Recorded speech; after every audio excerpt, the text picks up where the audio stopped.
죄의 권세 깨뜨려 그 결박 부시고 이 주한 마음을 비로소 못 정게 하셨네.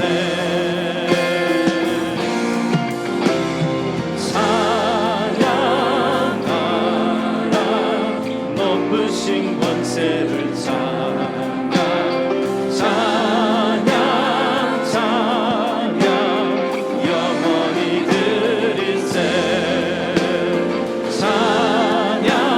찬양하라 높으신 권세를 찬양 찬양 찬양 영원히 드리세.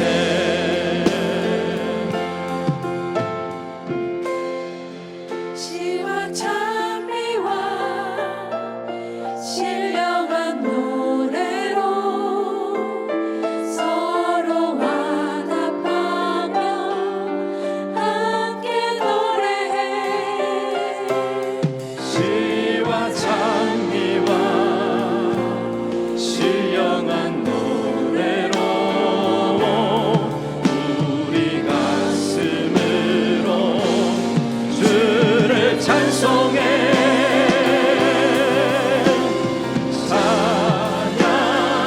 찬양하라 복되신 구세주 예수. 백성들아 사랑을 전하세.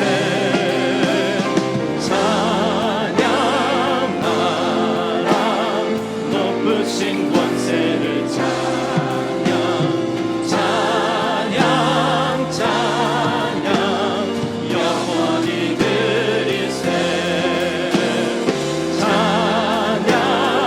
찬양하라 높으신 권세를 찬양 찬양 찬양 영원히 드리세.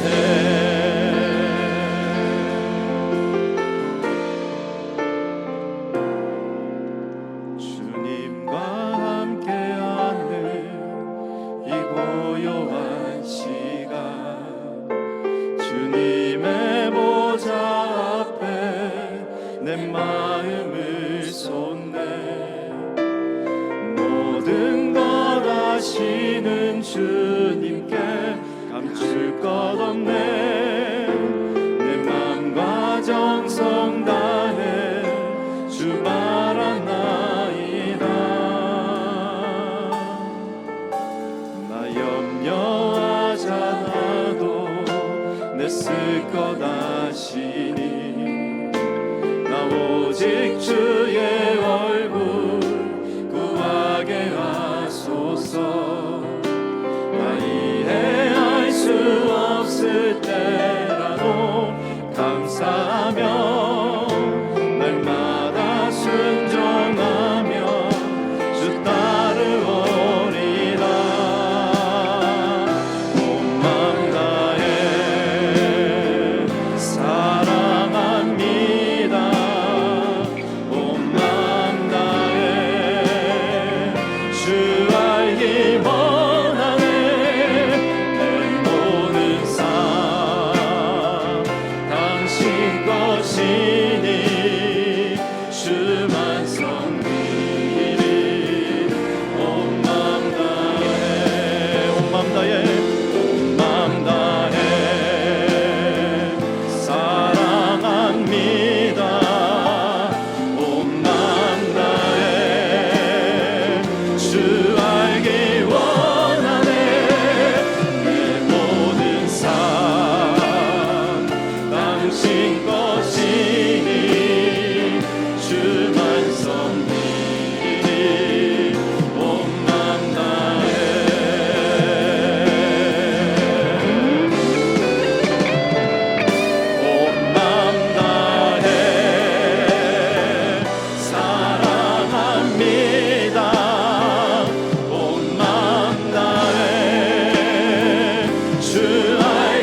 주만 섬기리 온 마음 다해.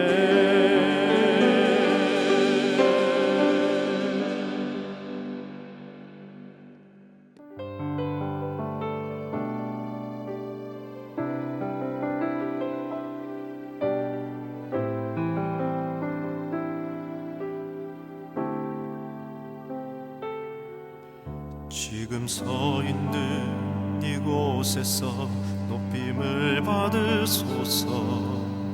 내가 밟는 땅 주님의 땅이니 하늘이 주의 이름 높이 올리며 넓은 바다가 주를 노래해 모든 만물 주를 경배해. 모든 입술 주를 찬양해. 천지를 만드신 만물의 통치자 높임을 받으소서. 내 평생에 주의 이름 높이며 어느 곳에서든지 주님을 예배하리라. 내가 밟는 모든 땅 아버지의 영광이 선포되야 하리. 찬양하며 주님을 예배할 때 하늘 가득한 주의 영광 보리라. 나를 통하여 나의 입술을 인하여 주의 이름 높임을 받으소서.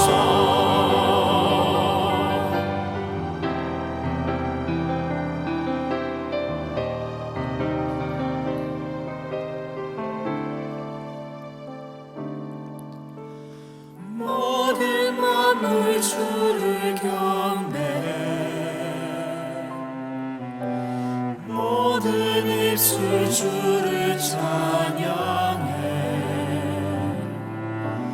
천지를 만드신 만물의 통치자 높임을 받으소서. 내 평생에 주의 이름 높이며 어느 곳에서든지 주님을 예배하리라. 내가 밟는 모든 땅 아버지의 영광이 선포되야 하리. 찬양하며 주님을 예배할 때 하늘 가득한 주의 영광 보리라.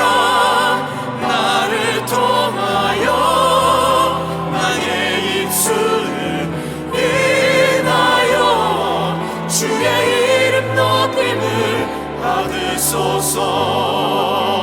나를 통하여 나의 입술을 인하여 주의 이름 높임을 받으소서.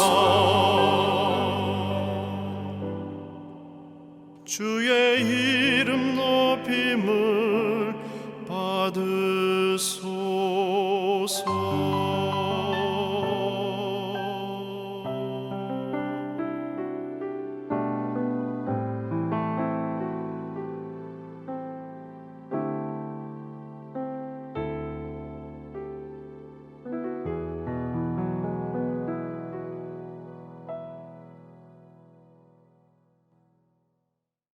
고독의 계절 디모데후서 4장 9절로 18절까지 말씀입니다.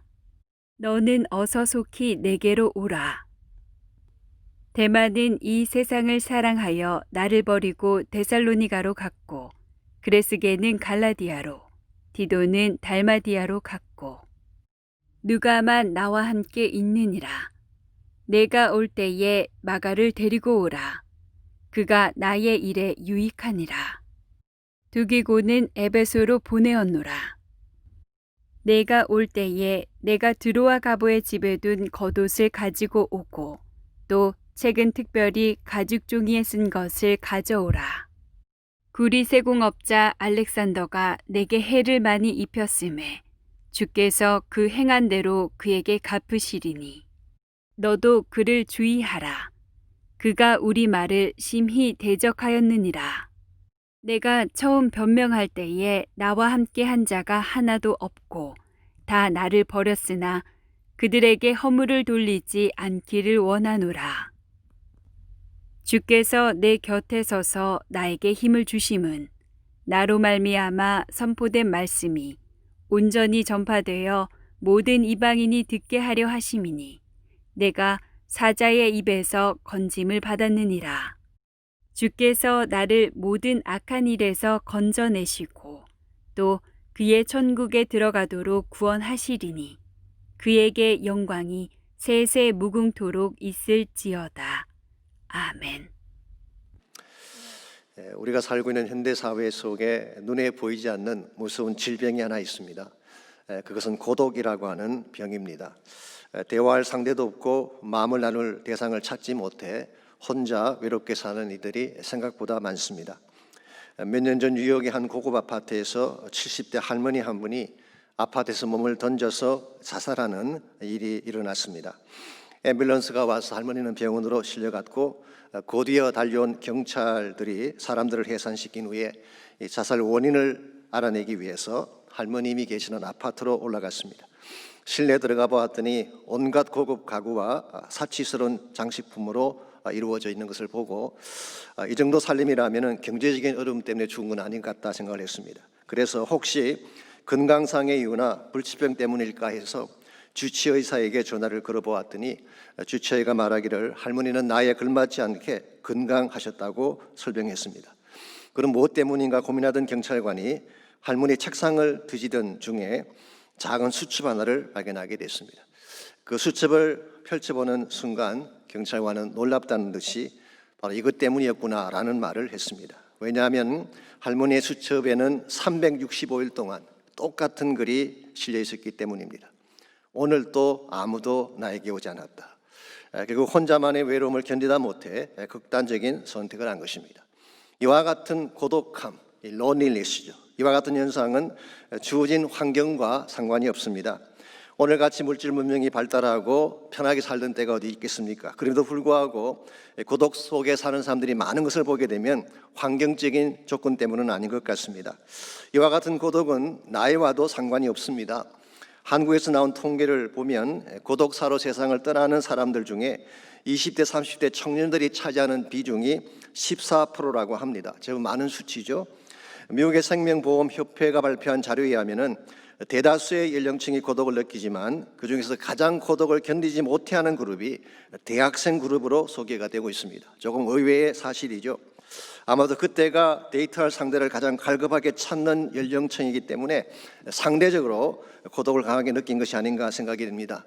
어쨌든 간에 고독이라고 하는 질병은 연령과 상관없이 우리 가진 부나 환경의 조건에 상관없이 누구에게나 찾아오는 질병이라는 사실입니다. 자, 그렇다면 이 고독이라는 병은 언제 어떻게 주어지는 것일까요? 몇 년 전에 세르백 교회의 릭 워렌 목사님이 쓰신 글을 보니까 그분은 고독을 가져오는 4가지 케이스를 그 책에서 소개했습니다. 첫 번째가 transition, 삶의 전환기에 고독이 찾아올 수가 있다는 것입니다. 예를 들어서 열심히 일하던 사람이 퇴직이라고 하는 transition을 맞게 되면 갑자기 허전해지고 고독해질 수가 있습니다.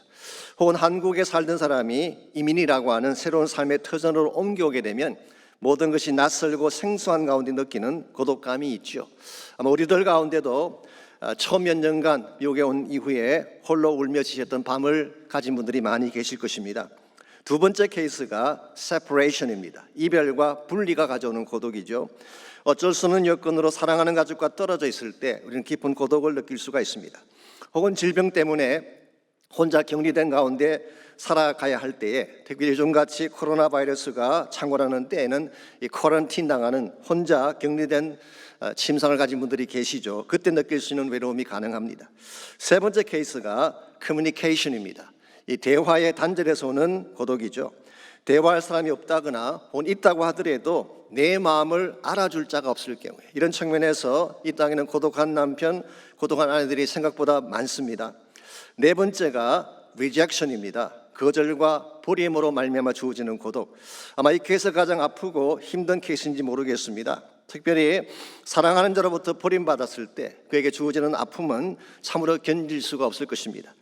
언젠가 저희 교회에 하덕규 지금 목사님이 되셨죠. 그분이 가시나무라고 하는 노래를 만드신 귀한 분이 계시죠. 저희 교회에서 간증하신 적이 있는데요. 그분이 간증하는 중에 10살 때 이혼한 부모님에 대한 이야기를 말씀하셨습니다. 그때 아무도 돌보지 않은 채 벌어진 아픔이 얼마나 기뻤던지 그가 매일 불렀던 찬송이 하나 있대요. 그 찬송가 88장입니다. 온 세상 다 버려도 주 예수 안 버려 끝까지 나를 돌아보시니, 이 찬양을 부르고 불렀다는 고백을 들은 적이 있습니다. 이 단절과 거절이 가져오는 고독의 아픔을 말한 것이죠. 오늘 여러분의 삶 속에 이와 같은 고독의 케이스가 있을 것입니다. 왜냐하면 누구에게나 한 번 이상 고독의 계절은 찾아오기 때문입니다.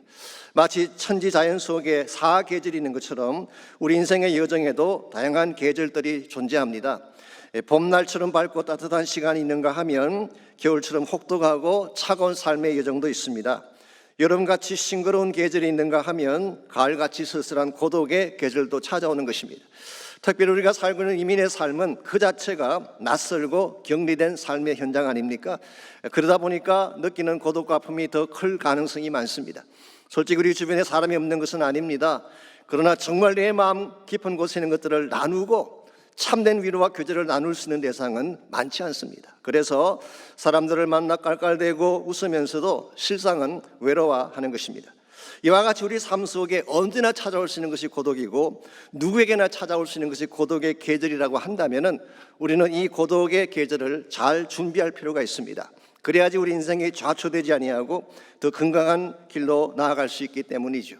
그런데 고독한 현실 앞에서 자신을 피곤하거나 원망하며 시간을 보내는 분들이 많은데 이것은 바람직한 케이스가 아닙니다. 혹은 자포자기한 가운데 아무 의미 없이 시간을 보내는 분도 있는데 이것도 역시 바람직하지 않습니다. 오히려 자신에게 주어진 고독의 의미와 가치를 발견하고 이것을 통해 하나님이 정말 이루기를 원하시는 하나님의 뜻을 향해 나아가야지 우리 삶이 더 건강하고 아름다워지게 되는 것입니다. 어떻게 하면 고독의 계절에 우리가 주눅들지 아니하고 이것을 넘어서서 참된 결실과 보람을 맺으며 살아갈 수 있을지 오늘 주신 본문을 중심으로 이것을 함께 나누어 보려고 합니다. 오늘 같이 읽은 본문에 보시면 사도 바울의 인생에 찾아온 고독의 계절에 대한 말씀이 소개되어 있습니다. 아시는 대로 바울은 일평생 복음을 위해 달렸던 사람이죠. 그리고 그가 가는 곳에는 항상 사람들이 많았습니다. 소위 말해서 he was a people person, 사람을 좋아하는 그런 사람이었죠. 어디를 가든지 함께 다녔고 그래서 그의 선교 현장에는 많은 동력자들이 동력을 했습니다. 그랬는데 이제 그의 인생 말년이 다가왔습니다. 특별히 홀로 감옥에 갇혀서 마지막 인생의 전환기를 보내야 되는 사도 바울, 이 바울의 곁을 끝까지 지켜줄 사람이 얼마나 되었을까요? 생각보다 많지 않았습니다. 10절에서 13절까지를 보시면 여기에 7명의 이름들이 등장하는데요. 데마, 그레스게, 디도, 누가, 마가, 두기고, 가보 등의 이름이 등장합니다. 이 사람들은 한때 모두 바울과 함께 동력했던 사람인데 그랬는데 10절과 11절을 보니까 실제로 바울의 곁을 지킨 사람은 누구였나요? 10절 말씀, 데마는 이 세상을 사랑하여 나를 버리고 데살로니가로 갔고 그레스게는 갈라디아로, 디도는 달마디아로 갔고 누가만 나와 함께 있느니라고 고백했습니다. 한때는 다 함께 동역했던 사람들이고 가까이 지내던 사람들인데 이런저런 이유로 다 떠나가고 누가만 홀로 남게 된 것입니다. 얼마나 쓸쓸하고 외로운 상황입니까? 화려했던 인생의 봄날은 다가고 홀로 모든 것을 견뎌야 되는 고독의 계절이 바울에게 찾아온 것입니다. 힘있고 젊었을 때라면 그래도 버틸 수 있을 텐데 이제 나이 많고 나약해진 지금 또나 감옥 안에서 홀로 죽음을 기다려야 하는 이 바울의 심정이 어땠을까요? 무척 힘들고 아팠을 가능성이 많습니다. 그럼에도 불구하고 그는 황량한 고독의 시간을 비통과 원망으로 보내지 않았습니다. 오히려 그 고독 속에서 더 깊은 하나님의 임재를 경험하고 하나님 앞에서 그가 정말 남겨야 될 바른 열매를 준비하면서 마지막 고독의 시간을 보낸 것을 볼 수가 있습니다. 바울이 감옥에 갇혀 혼자 있었기 때문에 남길 수 있었던 아주 티피컬한 열매가 무엇인지 아십니까? 지금 우리가 읽고 있는 디모데 전후서라는 성경입니다. 바울은 이 감옥에서 3권의 목회 서신을 썼죠. 디모데전서, 디모데후서, 디도서 3권을 썼습니다. 이 3권의 서신들은 그가 떠난 후에 그의 후임자요 다음 세대인 디모데와 디도가 꼭 알아야 될 목회 지침들을 자세하게 기록한 책입니다. 만약 이 3권의 책이 없었더라면 교회가 감독을 세우고 집사를 세우는 요건을 어떻게 할 수 있겠어요? 만약 이 책이 없었더라면 모든 성경이 성령의 감동으로 기록된 사실을 어떻게 알 수 있었겠어요? 만약 이 책들이 없었더라면 진리의 말씀을 옳게 분별하여 부끄러울 것이 없는 일꾼으로 인정받으라고 하는 어와나를 어떻게 만들 수가 있었겠습니까? 무엇보다도 그런 이 고독한 감옥 안에서 모든 사역자들이 가슴에 품고 살아갈 충분한 가치가 되는 위대한 선포를 우리에게 남겨두었어요. 선한 싸움을 싸우고 나의 달려갈 길을 다 마치고 믿음을 지켰으니 이제 후로는 나를 위해 의의 면류관이 예비되었으므로 주고 어려우신 재판관이 그날에 내게 주실 것이라. 내게만 아니라 주의 나타나심을 사모하는 모든 자에게 도니라 했어요. 오고는 세대의 수많은 목회자들에게 이처럼 강력한 위대하고 아름다운 삶의 유산이 어디 있겠어요? 이것이 바로 바울이 고독 가운데 있으면서 맺었던 열매라고 할 수가 있습니다. 바울은 고독으로 보내지 아니하고 오히려 열매의 계절로 바꾼 위대한 측면을 읽어볼 수가 있죠. 사랑하는 성도 여러분, 누구에게나 고독의 계절은 찾아옵니다. 그러나 이것을 우리가 어떻게 다루느냐에 따라서 우리가 남길 열매가 달라지게 되는 것입니다. 여러분의 삶에도 찾아오는 고독의 계절, maybe 지금도 경험하고 있는 이 고독의 상황, 이 상황 속에서 우리가 무엇을 어떻게 하면 우리의 고독을 보람과 계절, 열매의 계절로 바꿀 수가 있을지 오늘 본문을 중심으로 한 3가지를 정리해 보려고 합니다. 우리가 정말 고독의 계절을 열매의 계절로 바꾸기를 정말 원한다면 첫 번째로 해야 될 것이 고독의 의미를 생각하는 것입니다. 고독에도 의미가 있다, 이 사실을 깨닫고 그 의미를 찾는 것입니다. 전도서에 의하면 인생의 모든 시즌에는 다 의미가 있다고 했습니다. Every season of life has its own significance. 모든 시즌, 모든 계절에는 다 의미가 있다. 이유가 뭐냐고 하면 하나님이 모든 것을 지으시되 때를 따라 아름답게 하셨기 때문이라고 설명하고 있습니다. 그러므로 봄은 봄대로 아름다운 것입니다. 여름은 여름대로 아름답고 가을은 가을대로 아름답고 겨울은 겨울대로 고유한 아름다움이 있는 것처럼 우리의 인생의 계절도 모든 계절마다 독특한 의미와 아름다움이 있는 것입니다. 이런 면에서 고독의 계절도 마찬가지입니다.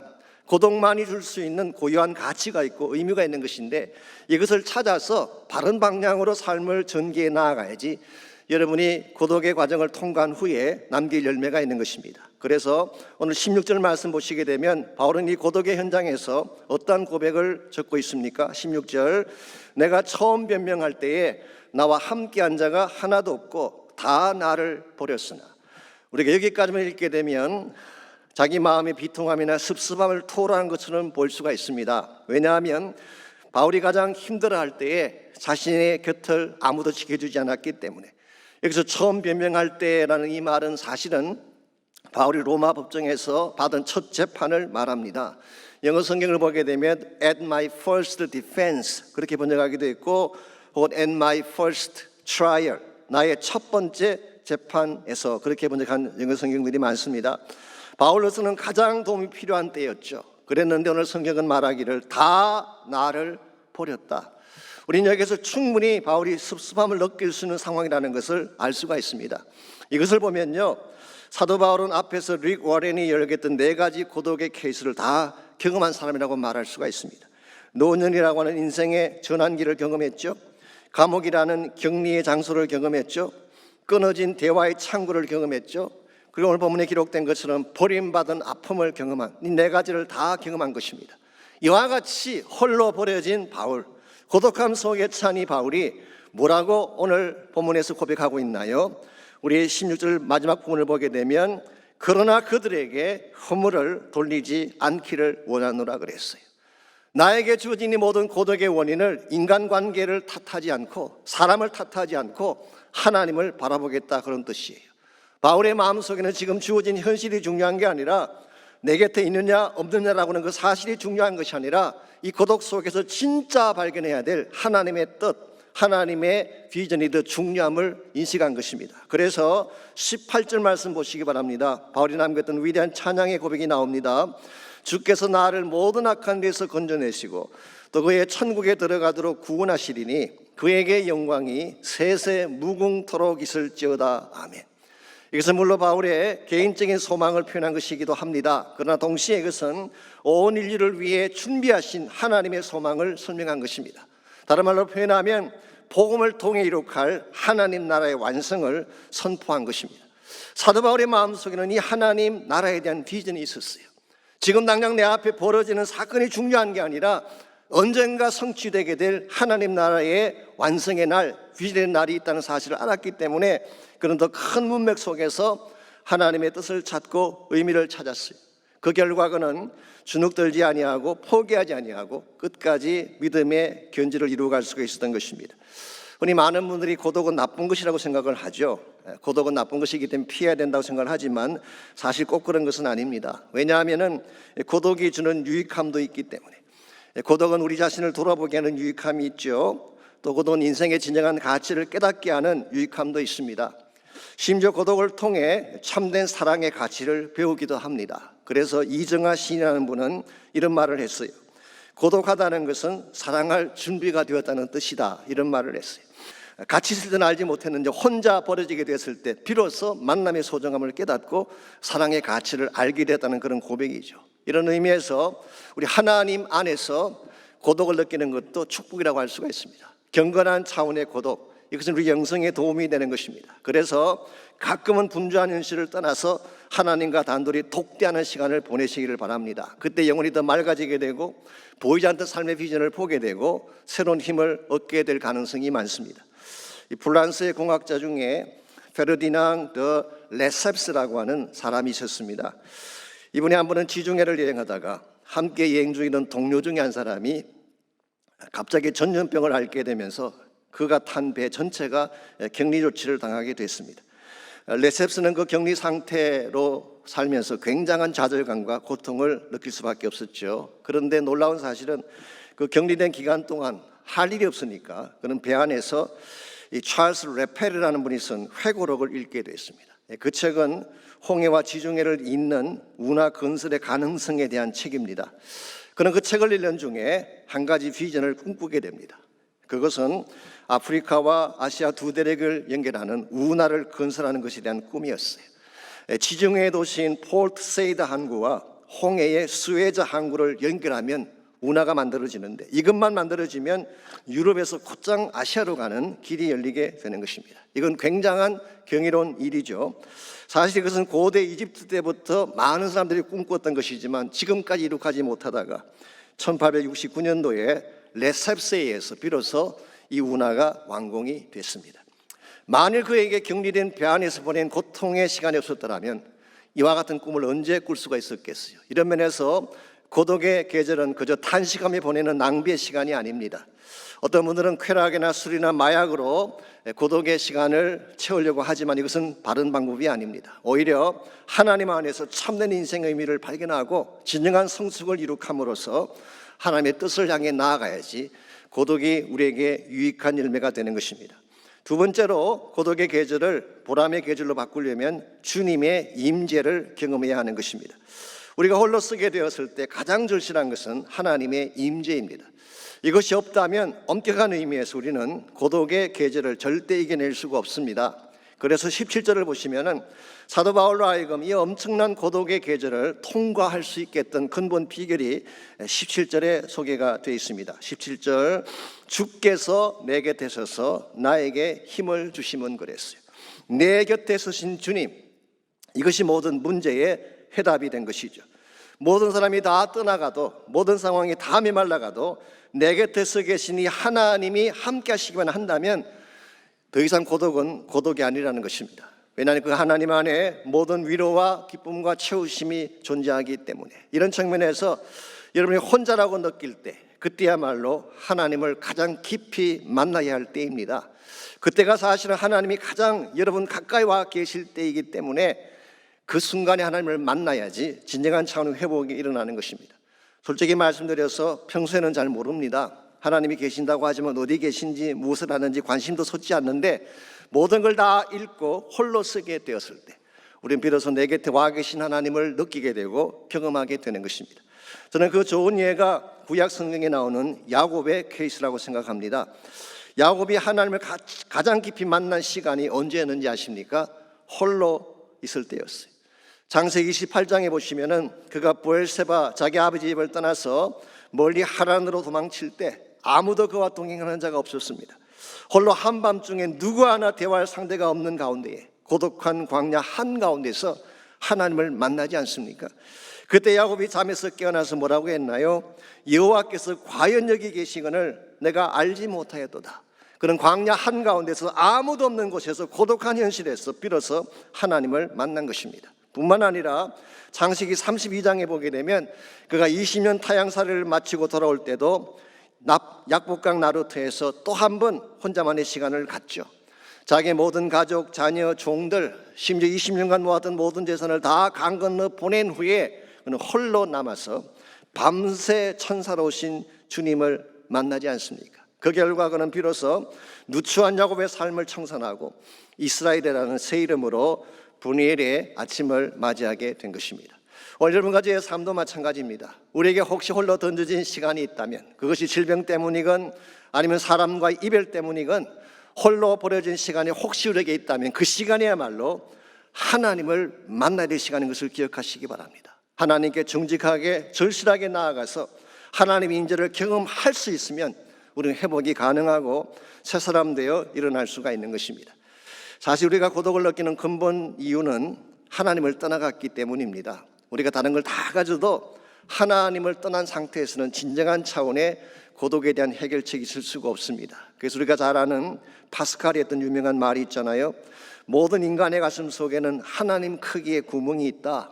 There is a God-shaped vacuum in the heart of each man. 모든 사람들의 마음속에는 하나님 크기의 구멍이 있는데 이 구멍은 하나님이 아니면 채울 수 없다, 그런 말을 했잖아요. 이것이 아무리 좋은 환경에 살고 모든 축복을 다 소유하고 수많은 사람과 같이 있어도 인간이 고독할 수밖에 없는 근본 이유라고 할 수가 있습니다. 우리 마음 중심에 하나님이 계시지 않는다면 우리 마음의 빈 공간은 무엇으로 채워질 수가 없고 결국 고독한 가운데에 허무하게 인생을 마칠 수밖에 없는 것입니다. 혹시 여러분 아실지 모르지만 오래전에 한국에 전혜린이라고 하는 수필가가 계셨습니다. 우리에게는 그리고 아무 말도 하지 않았다, 그 수필로 유명해진 분이기도 하죠. 제가 그분에 대한 자료를 좀 살펴봤더니요, 참 좋은 집안 출신이고 천재더라고요. 그 오래전에 경기 여중고를 나오시고 서울 법대에 들어갔습니다. 입학시험 볼 때에 수학을 빵점 맞았대요. 수학을 빵점 맞았음에도 불구하고 다른 과목 점수가 얼마나 높았는지 전체 2등으로 입학을 했다고 합니다. 얼마나 두뇌가 뛰어난지를 짐작할 수가 있죠. 그랬는데 자기 적성에 맞지 않는다고 법대를 그만두고 물리대 동문과로 옮겼어요. 그리고 나중에 독일 뮌헨 대학에 가서 동문학을 전공하고 돌아와서 대학 교수로 가르치는 그런 분이죠. 아실지 모르지만 유명한 헌법학자인 김철수 교수와 결혼하기도 했고, 물론 3년 만에 연으로 끝나고 말았지만 말이죠. 여름철에도 검정색 옷에 검은색 머플러를 메고 다니면서 그 당시 서울물리대 앞 동승동에 항림다방이라는 유명한 다방이 있습니다. 그 다방에 앉아서 글을 쓰던 천재적인 문학가였습니다. 그랬는데 31살의 젊은 나이로 자살함으로 생애를 마치고 말았습니다. 그분이 남긴 글 중에 이런 글이 있습니다. 가끔 몹시도 피곤할 때면 기대서 울고 위로받을 한 사람이 갖고 싶어진다. 나는 생후 한 번도 위한 자를 갖지 못했다. 고독의 가슴 속에서 병균처럼 번식했다. 꽃 향기만 무섭게 공기에 얽혀있는 밤, 온갖 겪지 못한 생과 격동과 정열의 회환이 나를 엄습한다. 이런 고백을 남겼어요. 모든 것을 다 가진 것처럼 보이는 인생인데 왜 그토록 고독했을까요? 마치 가슴 속에 병균처럼 번져가는 고독이 있다고 말할 정도로 왜 그렇게 아파했을까요?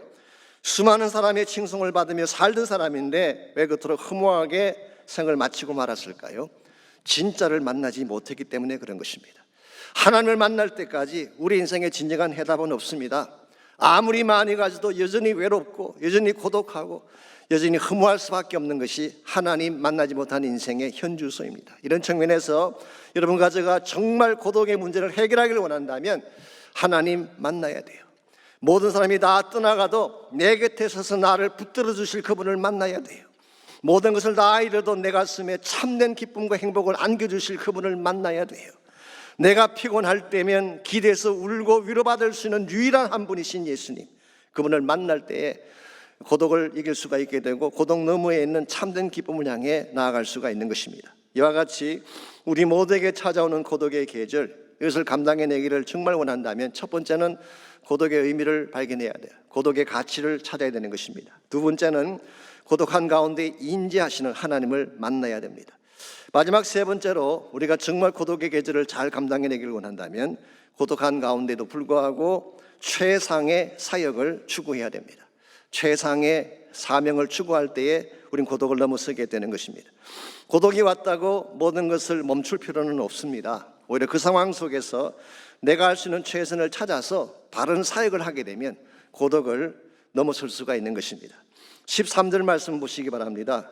사도 바울은 지금 처한 상황에서 좀 특이하다고 할 수 있는 부탁 하나를 디모데에게 하고 있습니다. 13절 말씀, 내가 올 때에 내가 들어와 가보의 집에 둔 겉옷을 가지고 오고 또 최근 특별히 가죽 종이에 선 것을 가져오라 부탁했어요. 이 두 가지 아이템을 가져오라고 했는데요, 하나는 겉옷이고 또 하나는 가죽 종이에 선 책입니다. 이 책은 물론 성경책을 말하는 것입니다.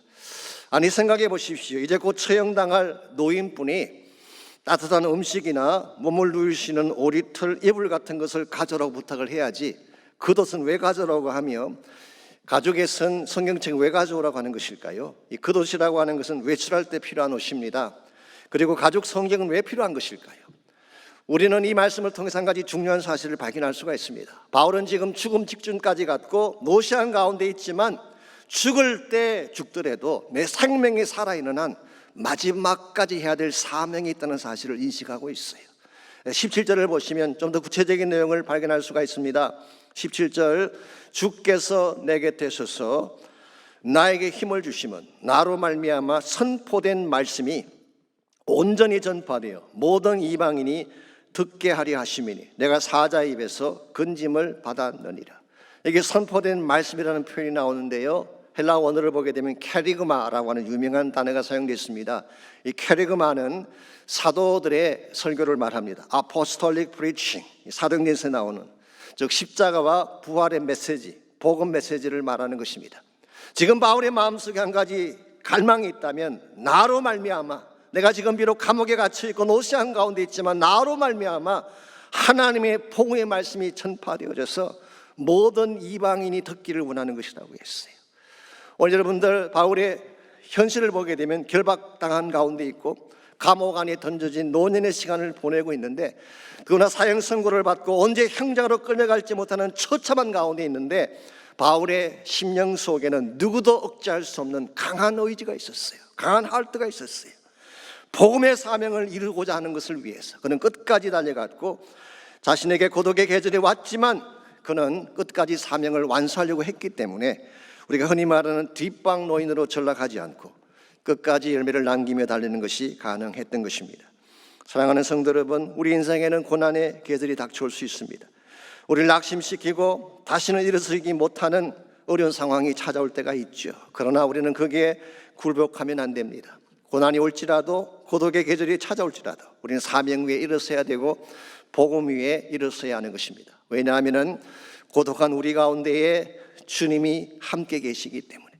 여러분, 사람들은 우리 곁을 떠나갈 수가 있습니다. 세상은 우리를 버릴 수가 있지요. 환경 따라 조건 따라 변하는 것이 세상의 인심이기 때문에 세상은 얼마든지 우리를 버릴 수가 있습니다. 그러나 하나님은 그렇지 않아요.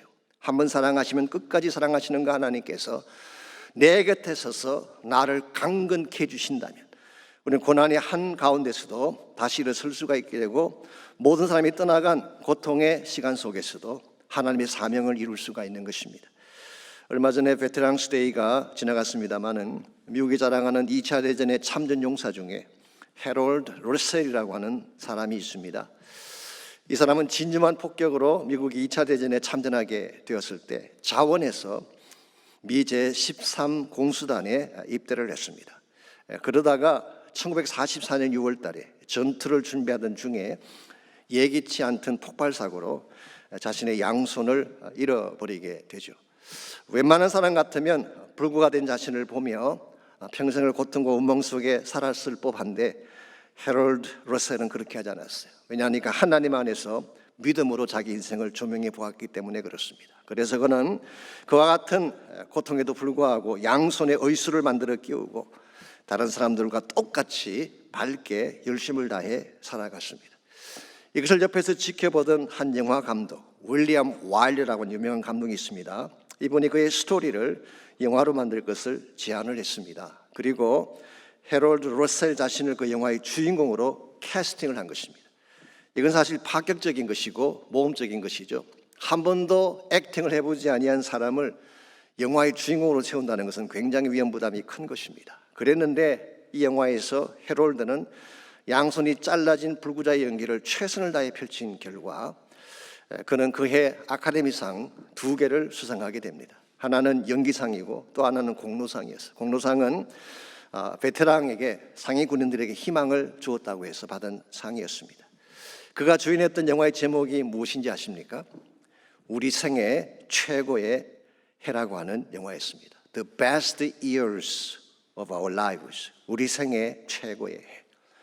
비록 불구자이고 고통의 조건을 가진 가운데 살아왔지만 그의 마음속에 하나님을 품고 살아갔기 때문에 그는 생애 최고의 날을 만들 수 있었음을 영화를 통해 표현한 것입니다. 이 해롤드가 자신이 탄 상금 전액을 상해 용사들을 위해 기부금으로 내놓았을 때 기자들이 찾아와서 질문을 했습니다. 당신의 신체적 조건이 당신을 좌절시키거나 비통하게 만들어준 적은 없습니까? 그때 해롤드 러셀이 했던 유명한 말이 있죠. 당신이 잃어버린 것을 계산하지 말고 당신에게 남아있는 것을 보게 되면 어떤 상황에도 하나님께 감사할 수가 있다. 잃어버린 것을 계산하는 것이 아니라 아직도 남아있는 것을 보게 되면 하나님께 감사할 수 있다. 우리가 하나님께 감사하게 되면 하나님은 내가 잃어버린 것의 10배의 열매를 내 삶 가운데 채울 수 있다라는 고백을 했어요.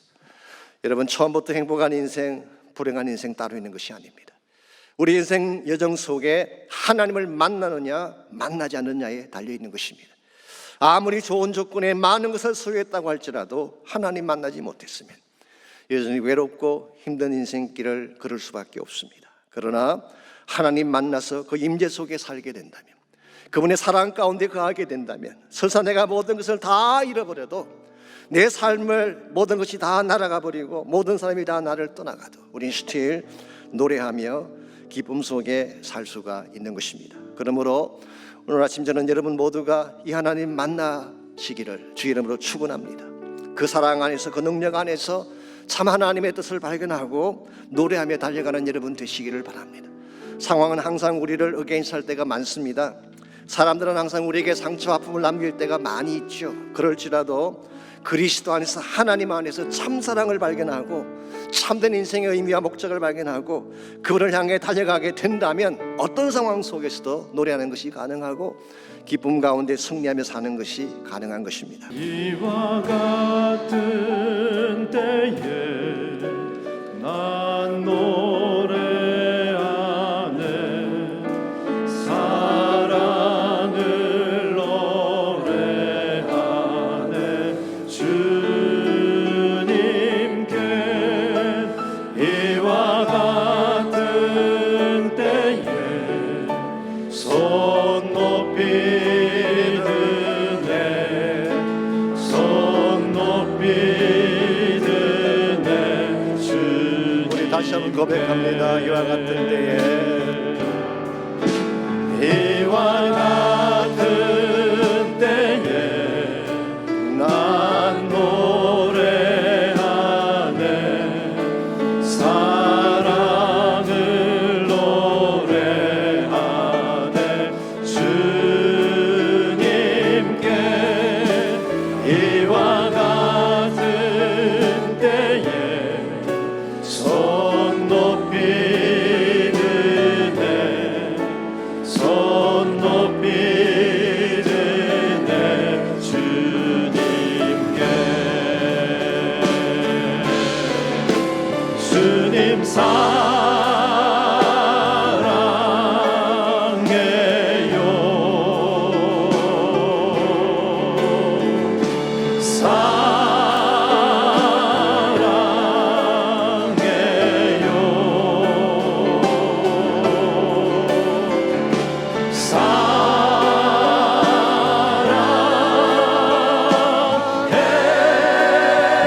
하나님, 이 고백을 우리에게 주신 것을 감사합니다. 우리의 삶이 우리를 속이고 현실이 우리를 어게인스트 할지라도 날 사랑하시는 주님 한 분 때문에 힘을 얻는 저희가 되게 하시고 주님의 임재와 능력 가운데서 참된 인생의 비전을 발견하고 주의 영광 위에 달려갈 수 있는 우리 모두가 되게 하여 주옵소서.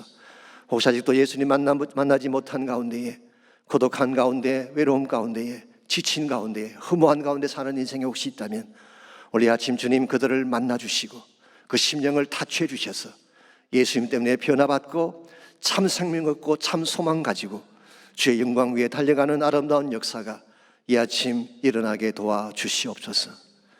이제는 우리 구주 예수 그리스도의 은혜와 하나님 아버지의 무한하신 사랑과 성령님의 충만한 임재하심이 이 아침 주 앞에 나와 전심을 다해 예배한 사랑하는 주의 백성 한 분 한 분에게, 또 각 가정에서 예배하는, 온라인으로 예배드리는 모든 사랑하는 주의 가정들 위에, 그들의 삶의 터전과 자녀들과 자손들 위에 이제로부터 항상 함께해 주시기를 살아계신 우리 주님 예수님의 이름으로 간절히 축원하옵나이다. 아멘.